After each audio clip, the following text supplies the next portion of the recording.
Now, black can of course play better than this, and I'll just show you an alternative that black played in a game between Sicilia and Cheparinov from Turin 2006. And it's interesting that Sicilia is another strong GM who's been playing 2 knight a3. I mean, it's almost like some sort of epidemic amongst 2600 players, you know, that they're suddenly switching to this really kind of bizarre-looking move. But I think they've seen that it's a way of throwing their opponents on their own resources and then using their skill rather than just having lots and lots of theory.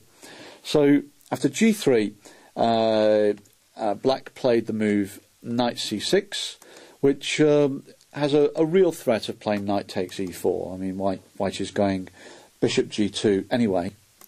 And now black played d5. So this guy's a good player with black. He understands the danger of the space advantage if white manages to get it.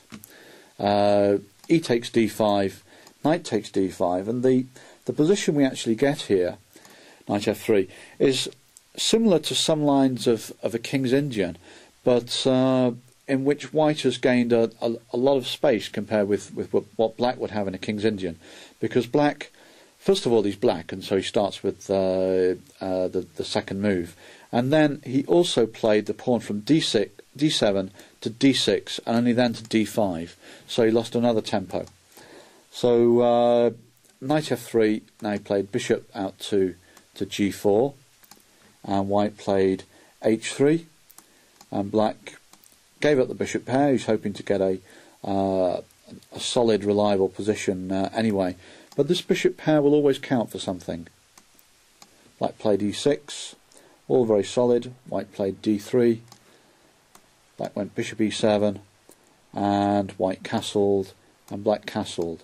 And as the game went, we see white gradually starting to use his 2 bishops to outmaneuver his opponent.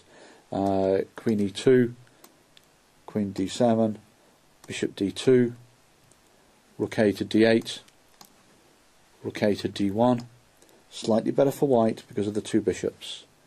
Rook f e8 just drops the bishop back to g2, manoeuvring slowly, but a6, knight c2, b5,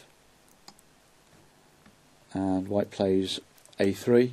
Eventually might want to play c4, but to do that he's got to have the d4 square well protected. Bishop f6 now gains a bit of space on the king side with h4. So a lot of slow manoeuvring here, but white is always better. Bishop e4. Now black goes a5. He realises that if he doesn't do something, then white will eventually start to try and break him down. White plays knight e3. Black goes b4 to get some counterplay. But now white is going to be better by virtue of this c4 square, and he plays just rook c1, and after bc,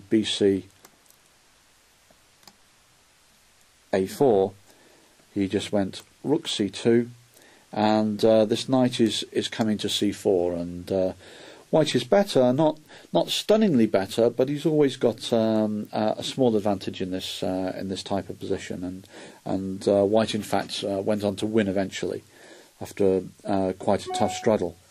So we see that d6 is not an answer to black's prayers either.